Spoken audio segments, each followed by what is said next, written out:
News 18 Punjab Haryana Himachal bulletin की शुरुआत सिरसा से खबर के साथ, जहां एक निजी अस्पताल के बाहर महिला की मौत का वीडियो वायरल हो रहा है। महिला के बेटे का आरोप यह कि उसकी मां को ऑक्सीजन नहीं दी गई, जिसकी वजह से उसकी मौत हो गई।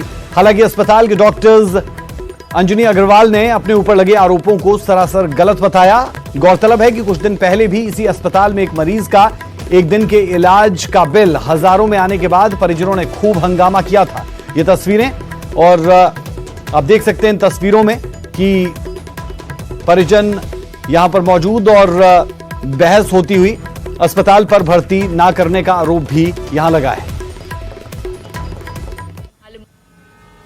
मैंने डॉक्टरों के पास जाके बहुत मिन्नतें की, तरले खाए, उनके पैर तक पकड़ लिए। जो मान ले जीवनी हॉस्पिटल है ना, उसमें 1 नंबर कमरे में जो डॉक्टर बैठता है सबसे बड़ा, उसके मैंने पैर पकड़ लिए। उसके सामने मेरी माँ ना, उसके सामने हॉस्पिटल के सामने तड़प तड़प के मेरी माँ ने प्राण तोड़ दिए और उसने हमारी कोई मदद नहीं की। जबकि तगड़े लोग आ रहे थे उसके पास, उनको हाथों हाथ दाखिला दे रहा था। हाँ भी लिया, उसको फलाना नंबर का बेड खाली पड़ा है।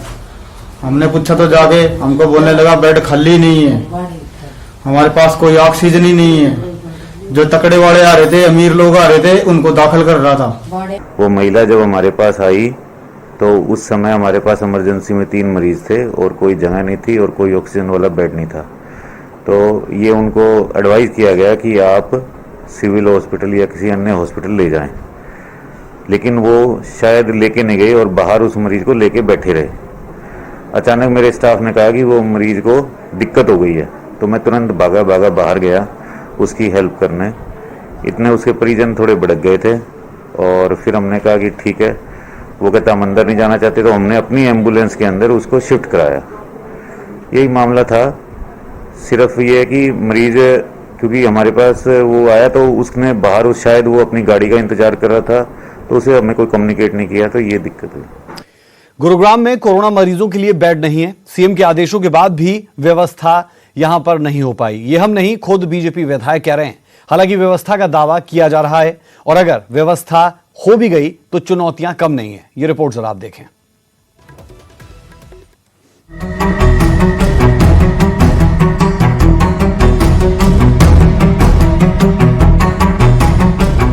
कोरोना कोहराम मचा रहा है, हालात बद से बदतर हो रहे हैं। अस्पताल मरीजों से भर गए हैं। ऐसे में कोरोना मरीजों को अस्पताल में बेड नहीं मिल रहे।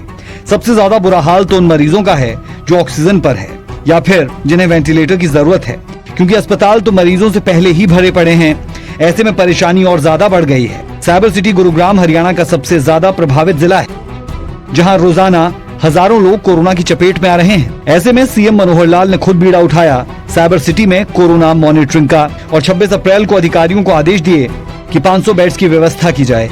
बावजूद इसके जमीनी हकीकत कुछ और ही है। हम जो है वो 300 बेड की व्यवस्था करने जा रहे हैं वो, और PSI हॉस्पिटल के अंदर भी हम व्यवस्था कर रहे हैं। इस तरीके से 500 बेड की व्यवस्था हमारी बहुत जल्दी ही शुरू हो जाएगी। विधायक जी बातें तो 800 से 900 बेड के अस्थायी अस्पताल की कर रहे हैं, लेकिन सवाल ये कि इतना मेडिकल स्टाफ कहां से आएगा। दावा तो अधिकारियों ने भी SGT यूनिवर्सिटी में 100 बेड, गवर्नमेंट कॉलेज में 80 बेड्स की व्यवस्था का किया, लेकिन इसके लिए प्लान किसी के पास नहीं। जो M3M का प्रोजेक्ट था, उन्होंने भी 150 बेड का सेटअप तैयार कर लिया। 100 का और वो तैयार कर रहे हैं। 100 का हीरो ग्रुप का और ये 100 का ये आने वाले 10 दिनों के अंदर अंदर एक्टिवेट हो जाने चाहिए। 450 से 450। सबसे बड़ी चुनौती ऑक्सीजन की सप्लाई की बनी हुई है, और अगर ऑक्सीजन की सप्लाई को सुचारू कर दिया गया तो वेंटिलेटर पर जाने वाले मरीजों के लिए व्यवस्था कैसे होगी। मतलब साफ है कि बिना प्लान के कोरोना महामारी से जंग नहीं जीती जा सकती। धर्मवीर शर्मा, न्यूज 18 गुरुग्राम। सिरसा में लॉकडाउन का उल्लंघन करना कुछ लोगों को भारी पड़ा है।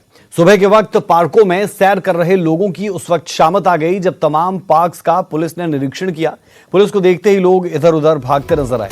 डीएसपी और थाना प्रभारी ने बेवजह घूम रहे लोगों को जमकर लताड़ लगाई।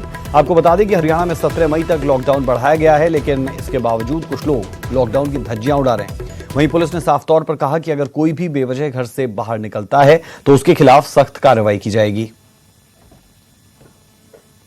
देखिए, ये हमारे जो सभी SHOs हैं, खासकर अर्बन एरियाज के जहाँ पार्क हैं, वो हर पार्क में विजिट कर रहे हैं मॉर्निंग में।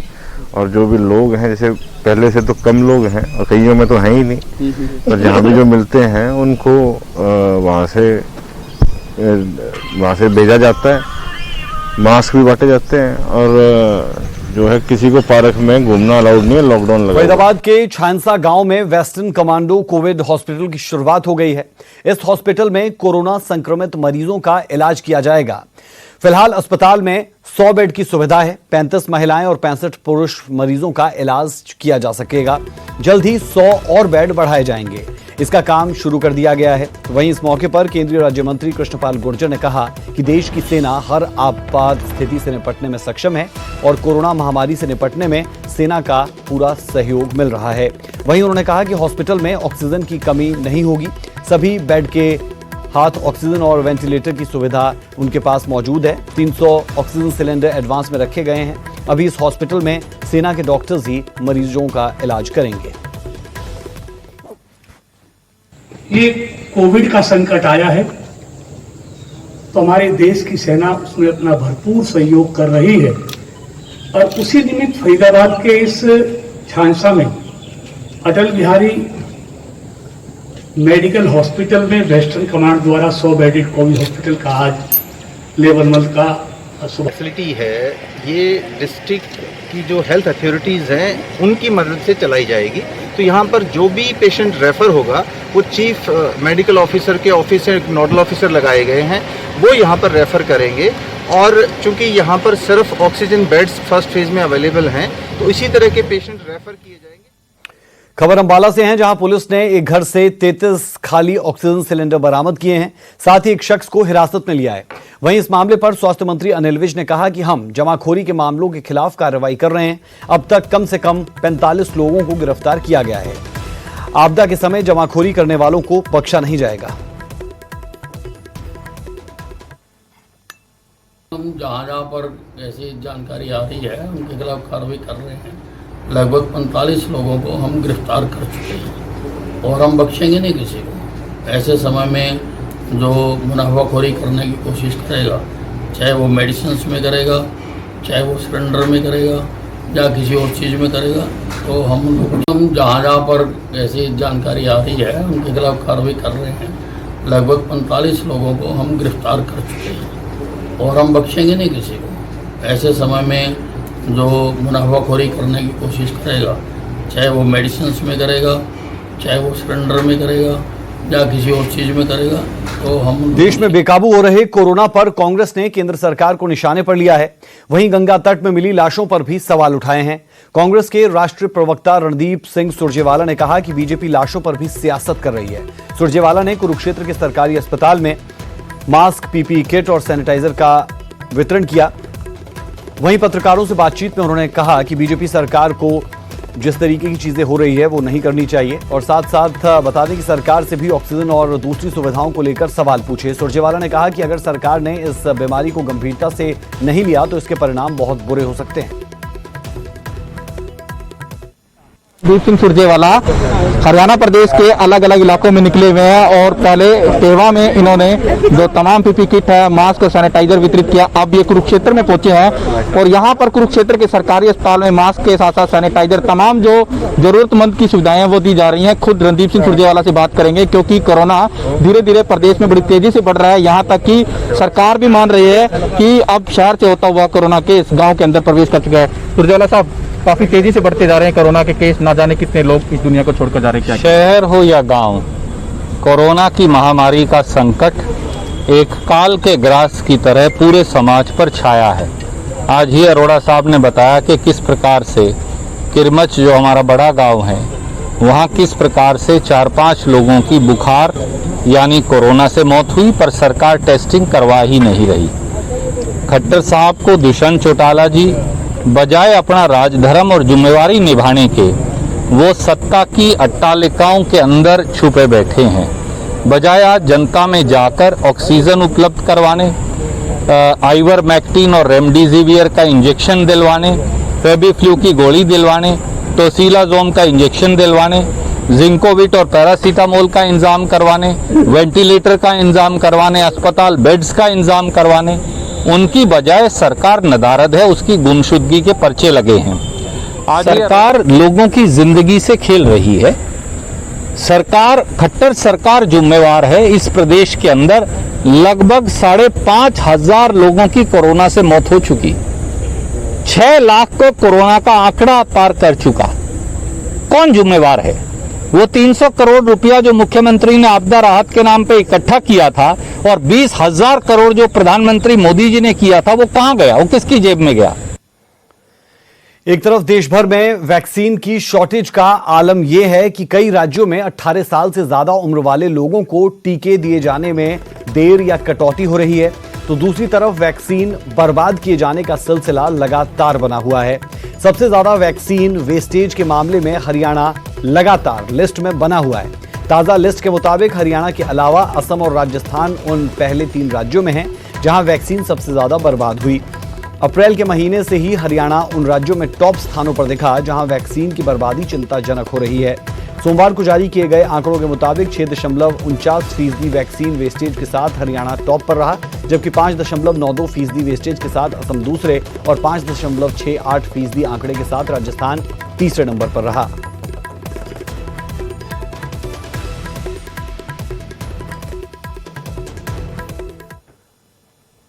ऑक्सीजन संकट पर हरियाणा सरकार एक्शन में दिखी है। ऑक्सीजन आपूर्ति के लिए हवाई जहाज से टैंकर भेजे जा रहे हैं। 2 टैंकर ऑक्सीजन सप्लाई के लिए भुवनेश्वर भेजे गए। सीएम ने चंडीगढ़ एयरपोर्ट से जहाज को रवाना भी किया। वायुसेना की मदद से इस महामारी के खिलाफ जंग में ये मदद की जा रही है। मुख्यमंत्री मनोहर लाल ने सेना का भी आभार जताया है। सेना के सहयोग से कोविड अस्पताल तैयार हो रहे हैं। पानीपत और हिसार में 500 बेड के हॉस्पिटल बने हैं।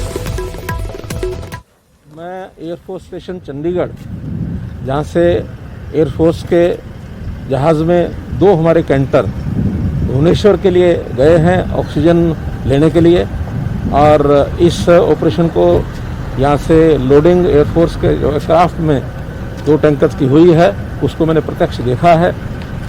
बहुत ही जिसको कहना चाहिए एक कठिन काम हमारे एयरफोर्स के जवान कर रहे हैं।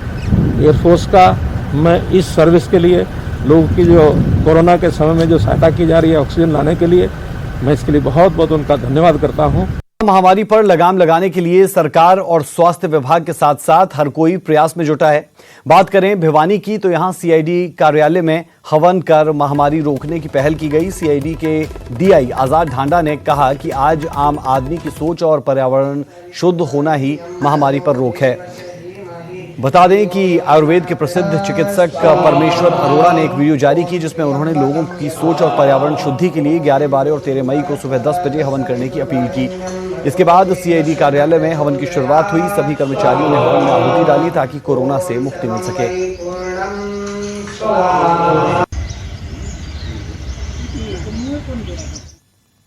कि अगर कोई वायुमंडल में कोई बीमारी फैल जाए तो उसका एकमात्र इलाज है हवन, और वो भी देसी घी, गाय के घी से। तो आज हमने उनसे प्रेरणा ली, जैसे हमारे और महान नेता, वैज्ञानिक जो भी कोई इस तरह की बुद्धिजीवी बात करते हैं तो उन पर हमें अमल करना चाहिए। आज कोई क्रिटिसाइज का टाइम नहीं है, आज एक अच्छे वातावरण देने का टाइम है।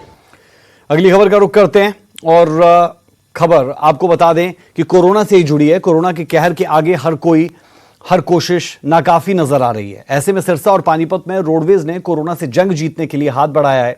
सिरसा में जहां रोडवेज की बसों को एम्बुलेंस बनाया गया, वहीं पानीपत में रोडवेज की बसें कोविड अस्पताल के पैरामेडिकल स्टाफ को सेवाएं देंगी।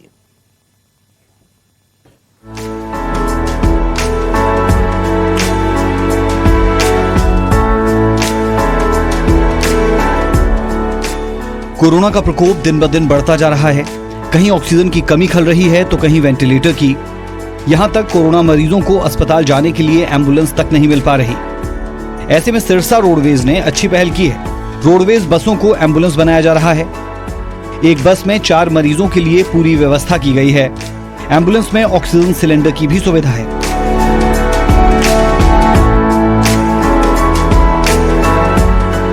तो हमने गाड़ी में सीट रिमूव कर दी है और उनकी जगह हम ये सीटें बनाई हैं, जिसमें चार जो है ना ये पेशेंट के लिए स्पेस दिया गया और चारों को इंडिविजुअल अलग से सिलेंडर दिए गए हैं। उधर पानीपत रिफाइनरी में बन रहे कोविड अस्पताल को लेकर भी प्रशासन ने कमर कस ली है। प्रशासन ने रोडवेज अधिकारियों से भी बैठक कर नया प्लान तैयार किया। अब कोविड अस्पतालों से रोडवेज की बसें पैरामेडिकल स्टाफ को लेकर जाएंगी। 3 शिफ्ट में बसों को भेजा जाएगा और हर शिफ्ट में 5 बसें होंगी।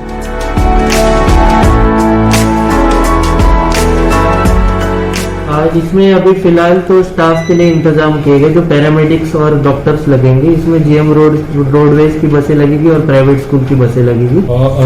जिस हिसाब से प्रशासन की रिक्वायरमेंट रहेगी उस हिसाब से हम बसेस मुहैया कराएंगे। सभी बसों को सैनिटाइज किया जाएगा और भविष्य में अगर जरूरत पड़ी तो मरीजों के लिए भी सिरसा की तरह ही बस सेवा की शुरुआत की जाएगी, ताकि मरीजों को किसी तरह की कोई परेशानी ना हो। सिरसा से नकुल जसूजा के साथ पानीपत से सुमित भारद्वाज, न्यूज़ 18 हरियाणा। वक्त एक छोटे